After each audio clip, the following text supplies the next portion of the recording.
Hello everyone, welcome to Saroj Mishra's YouTube channel. मेरे YouTube channel पर आप सभी का बहुत बहुत स्वागत है। 31 जनवरी 31 जनवरी को डिपार्टमेंट ऑफ पोस्ट डाक विभाग से बहुत अच्छी वैकेंसी नोटिफिकेशन आ गई। 30,000 के अराउंड, लगभग 30,000 30,000 वैकेंसीज हैं।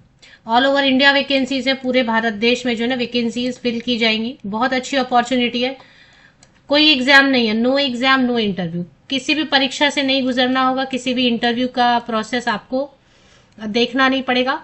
डायरेक्ट सीधी भर्ती रहेगी। सिर्फ और सिर्फ एकेडमिक क्वालिफिकेशन के बेसिस पे आपका चयन हो सकता है और आपको मिल सकता है डाक विभाग में काम करने का गोल्डन चांस। तो ऐसी अपॉर्चुनिटी मिस नहीं करनी चाहिए, क्योंकि ज्यादातर कैंडिडेट के लिए तो फीस नहीं है, और अगर फीस है भी तो वो 100 रुपीज फीस है, 100 रुपया। ग्रामीण डाक सेवक जीडीएस के नाम से ये भर्ती होती है। इसमें 3 अलग अलग पोस्ट आते हैं और ये जनवरी 2026 स्केड्यूल 1 बता रहे हैं। इसमें 3 जो पोस्ट आते हैं वो है ब्रांच पोस्ट मास्टर की, assistant branch post master, ABPM और डाक सेवक। यही 3 पोस्ट इसमें 3 पदों पर भर्ती होती है इसमें। और इसमें ऑनलाइन रजिस्ट्रेशन 31 जनवरी से शुरू हो गई। आप रजिस्ट्रेशन कर सकते हैं। 14 फरवरी 31 जनवरी से लेके 14 फरवरी, मतलब 31 जनवरी से लेके 14 फरवरी तक आप रजिस्ट्रेशन ऑनलाइन कर सकते हैं। और एप्लीकेशन और फीस पेमेंट की डेट 16 फरवरी तक रहने वाली है, 2 फरवरी से लेकर 16 फरवरी तक। तो पहले तो रजिस्ट्रेशन करना होगा, फिर ऑनलाइन एप्लीकेशन और पेमेंट के लिए 2 फरवरी से प्रोसेस शुरू हो जाएगा। अब इसमें ऑल इंडिया लेवल पर ये रिक्रूटमेंट है। सभी राज्यों में, यूनियन टेरिटरी में लगभग सीट्स भरे जाएंगे। इसमें जो पोस्ट है उसकी डिटेल भी थोड़ा सा देख लेना चाहते हैं तो देख सकते हैं। इसमें जो सैलरी है, पहले सैलरी बहुत कम देते थे और फिक्स देते थे, और अब एनुअल इंक्रीमेंट भी होगी 3% की। और इसके साथ जो है ना कुछ चीजें बढ़ाई गई, अलाउंसेज अब बढ़ाए गए। भत्ते, पहले भत्ते नहीं दिए जाते थे, एक फिक्स सैलरी दे दी जाती थी, बट अभी अलाउंस बढ़ा दिया गया है, जिसमें कि आपको मिलेगा service discharge benefit scheme akin to national pension system applicable to regular employees. जो रेगुलर एम्प्लॉयज हो जाएंगे उनको सर्विस डिस्चार्ज बेनिफिट स्कीम करके मिलेगा। इसके अलावा भी कुछ सोशल सिक्योरिटी बेनिफिट्स कुछ दिए जाएंगे, कुछ अलाउंस भत्ते वगैरह ना अब जुड़ेंगे। पहले जैसे नहीं मिलते थे वैसा नहीं, अभी मिलेंगे। तो इसमें आपको 35,000 35,000 तक सैलरी हो सकती है।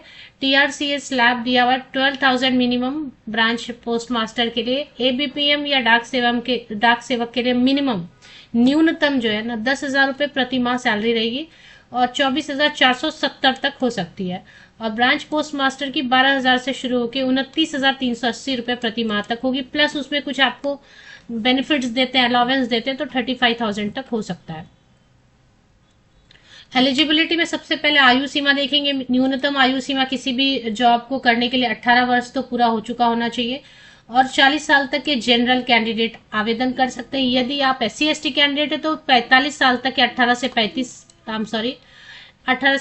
मीन्स 18 to 45 ईयर्स तक के SC/ST कैंडिडेट अप्लाई कर सकते हैं। अगर आप OBC कैंडिडेट है तो 18 to 43 ईयर्स तक के, 18 से 43 साल तक के OBC कैंडिडेट। इसी तरीके से EWS कैंडिडेट के लिए तो कोई रिलैक्सेशन नहीं है। PWD कैंडिडेट के लिए कम से कम 10 साल की, तो 18 से 50 साल 10 साल की, 18 से 50 साल तक के PWD कैंडिडेट भी आवेदन कर सकते हैं। अगर PWD OBC कैंडिडेट है या PWD SC/ST कैंडिडेट है तो 13 साल या 15 साल की भी छूट आयु सीमा में मिलती है। एसेंशियल क्वालिफिकेशन में कुछ नहीं, बस 10वीं पास के बेसिस पर जो है ना मेरिट लिस्ट बनेगा। 10वीं 10th में आपका मैथ्स और इंग्लिश सब्जेक्ट जरूर होना चाहिए।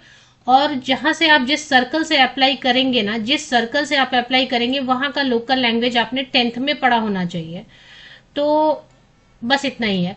ये एनेक्सियर 3 में मैं शॉर्ट में आपको दिखा देती हूँ, जैसे कि आपको कौन से सर्कल से अप्लाई करना है। अगर आपने हिंदी पढ़ा है, मान लेते हिंदी पढ़ा है, तो आप छत्तीसगढ़ सर्कल से, दिल्ली सर्कल से, बिहार सर्कल से, कहीं से भी ऐसी जगह से अप्लाई कर सकते हैं जहां पे हिंदी लैंग्वेज है लोकल लैंग्वेज के तौर पे, और आपने ये विषय 10th में पढ़ा है।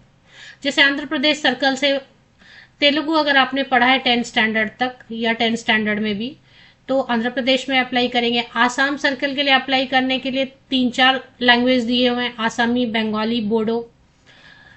डिस्ट्रिक्ट के हिसाब से शायद थोड़ा फर्क रहेगा।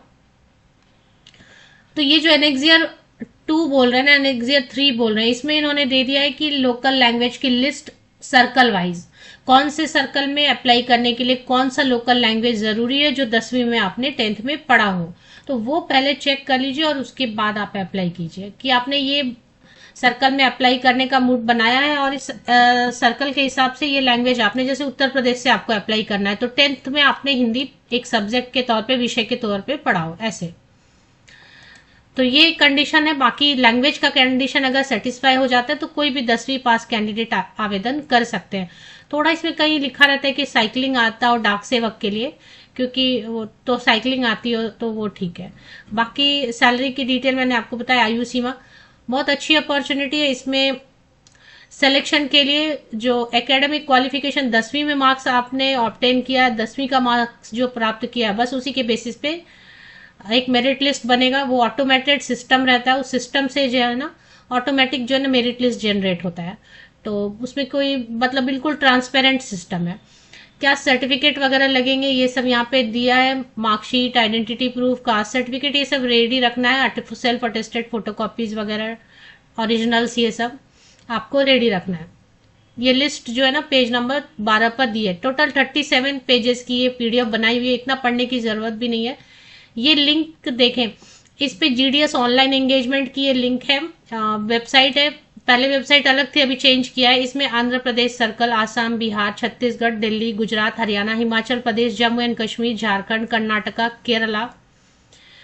केरला सर्कल, मध्य प्रदेश सर्कल, ये सब सर्कल है। Maharashtra, north east circle, Orissa, Punjab, Rajasthan, Tamil Nadu, Telangana, Uttarakhand, Uttar Pradesh, west Bengal. अब इसमें डिवीजन आपको, जैसे पंजाब सर्कल में अप्लाई करना चाहते हैं, सेलेक्ट डिवीजन करेंगे, यहाँ पे वैकेंसी की लिस्ट भी आ जाएगी और साथ में आप किस डिवीजन में अप्लाई करना चाहते हैं वो भी। ये वेबसाइट है, इससे आप आवेदन करना चाहते हैं तो सबसे पहले आपको क्लिक हियर टू रजिस्टर और अप्लाई का ऑप्शन मिलेगा। इस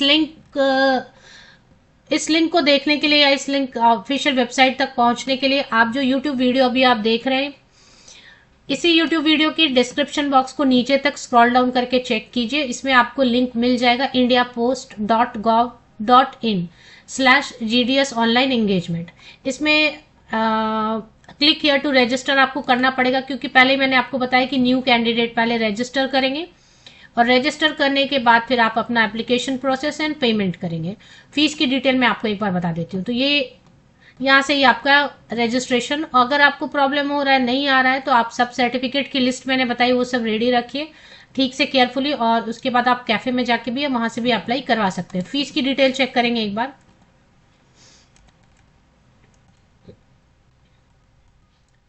फीस की डिटेल दी हुई है पेज नंबर 21 पे। 100 रुपीज लगेगा, और नहीं तो फिर SC ST PWD and transformant applicant and सभी महिलाओं के लिए, सभी फीमेल कैंडिडेट के लिए, SC ST कैंडिडेट के लिए, PW एंड ट्रांसफॉर्मेंट कैंडिडेट के लिए 0 फीस है, कोई फीस नहीं है। बाकी जितने मेल कैंडिडेट हैं जनरल, OBC, EWS कैटेगरी के, उनके लिए 100 रुपीज की फीस रहने वाली है। तो ये फीस की डिटेल, और बाकी अप्लाई करने के लिए टाइम वगैरह, लिंक वगैरह आपको यूट्यूब वीडियो के डिस्क्रिप्शन बॉक्स में मिल जाएगा। टाइम लिमिट जो दी गई है वो मैंने आपको वीडियो में बता दिया है।